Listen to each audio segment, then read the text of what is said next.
In my last video, I talked about some ways that battleships could deal with destroyers, but today I want to talk about something even more important.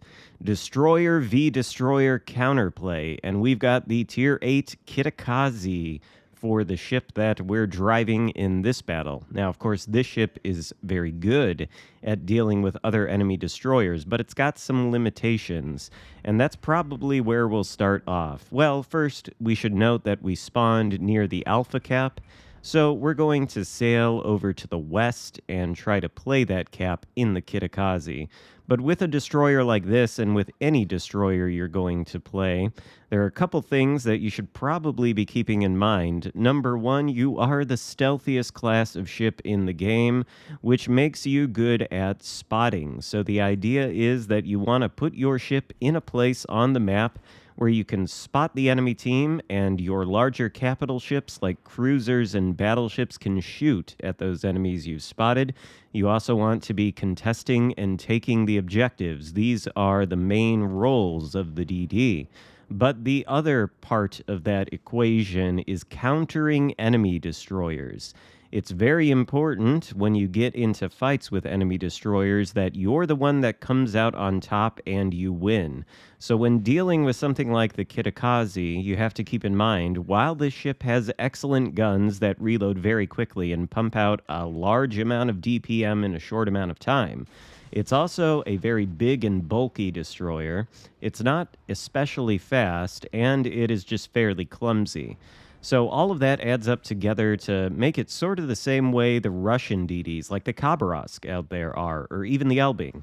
This is not something that you want to take into a close-range knife fight, like you're a Sumner or a Gearing or a Fletcher or something.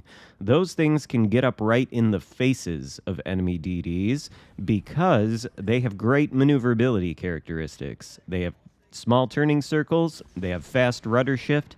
That is not true of the Kitakaze, which has neither of those things, and so if you take it into a close-range fight with another DD, you are vulnerable to torpedoes. And you also have to know when to pick your battles. The reason we didn't shoot at either the Khabarovsk or the Elbing when they were spotted near this cap is because, well, there's more of us than there is them, and shooting at them probably would not have yielded a lot of damage, but we probably would have taken a lot of damage in return. They've got a battleship out there, and there's maybe a third destroyer around this area, so we're playing it safe and cautiously for now.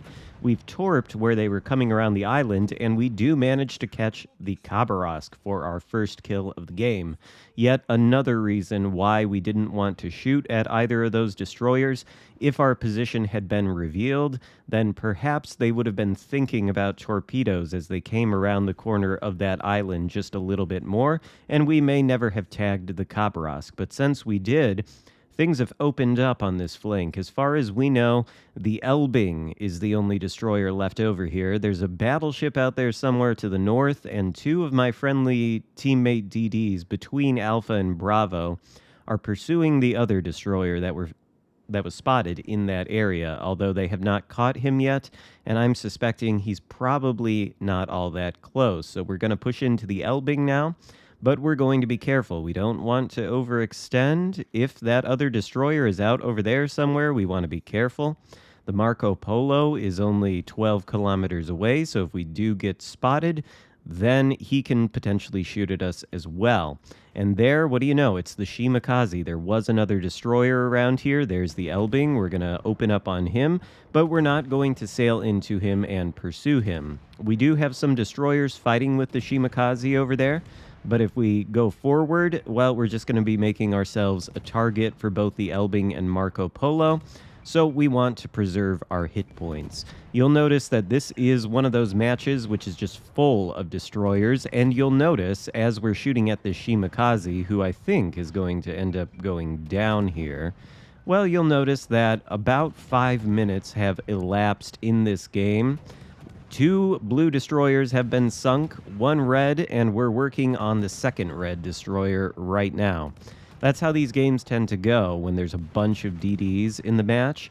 A lot of them simply perish within the first couple of minutes, and that is bad. I think that is because DDs are simply too aggressive a lot of the time. They push headfirst into capture circles without having any intelligence data. Maybe they spot some capital ships outside the capture circle, then they get spotted by an enemy destroyer and they get all their HP removed. They go back to port and they have to move on to the next game. You want to avoid doing that as much as possible in a DD. These things are just too valuable to sink so early in the game. And you want to preserve your hit points so that you can maintain your playmaking ability late into the game. Hit points, as our old friend T-Bull once said, are sort of like a playmaking currency. The more you have, the more risky and aggressive you can be in your destroyer. The less you have, the more limitations you're going to have to endure. So you see, we have preserved our hit points quite well thus far. And at the moment, we're just sort of farming the Pommern, I think that was, as he pushes in, debating on what we should do next. The game is fairly close, though, at least in terms of ships sunk. The enemy and our team are now even in terms of ships sunk, but we are ahead of the enemy team on points, and we hold 2 out of 3 of the objectives. So really, at this point, the onus is on the enemy team to play aggressively, and therefore I don't really know why this Prinz Ruprecht, I think it is pushing straight into the Marco Polo, especially with both an Elbing and a Shimakaze last spotted in this area. The battleship, of course, is on pristine full health, although I don't know how long that will last. I don't really think pushing in right now is necessary. Really, the Marco Polo and the 2 destroyers need to push into us and try to retake Alpha, and they're going to have a hard time doing that if we play defensively. But even if you think your teammates are making the incorrect decision, like I think this particular battleship is, well, you can still support them, and we can, of course, push in here. We can try to get torpedoes on the Marco Polo. And if the destroyers, like the Elbing and the Shima, decide to play a little aggressively and get spotted, hopefully we can help the battleship deal with the destroyer. But as we suspected, our blue battleship teammate is no longer on pristine full health. He is pushing straight into the Marco Polo. The Elbing was spotted behind the island where we can't hit him, and I think the Shimakaze must have doubled back and gone into Bravo, which is probably the right choice. So we've got torpedoes out at the Marco Polo. I think our battleship teammate is maybe going to block those torpedoes from hitting, or maybe he's just going to take out the Marco Polo with his own torpedoes. So GG to, oh, it wasn't a Prinz Ruprecht, it was a Schlieffen, same thing. GG to the Schlieffen. Bit of a risky play. He lost all his HP, but he did manage to take out the Marco Polo, so worse things could have happened. Meanwhile, the Elbing is still spotted behind this island, so we're trying to get an angle on him where we can start dealing damage. And then the idea is going to be to go back to Bravo and hopefully deal with that Shimakaze. So there's Elbing. We're going to open fire on him now that we can clear the island. Elbing's a bit of an interesting case because, of course, it has 25mm side armor. And the Kitakaze now is uniquely suited to dealing damage to it. Most DDs are just going to shatter their HE on that 25mm armor, not the Kitakaze with its 30mm of HE pen. So the Elbing goes down for our second kill of the game, and now the game is pretty well wrapped up. Note there are 3 destroyers left alive on the blue team, including me.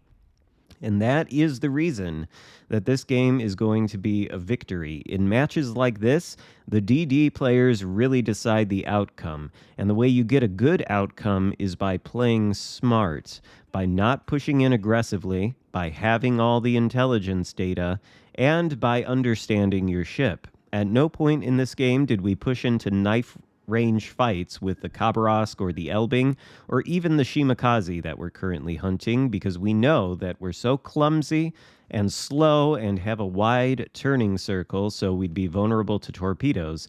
We stayed at distance where we have the advantage.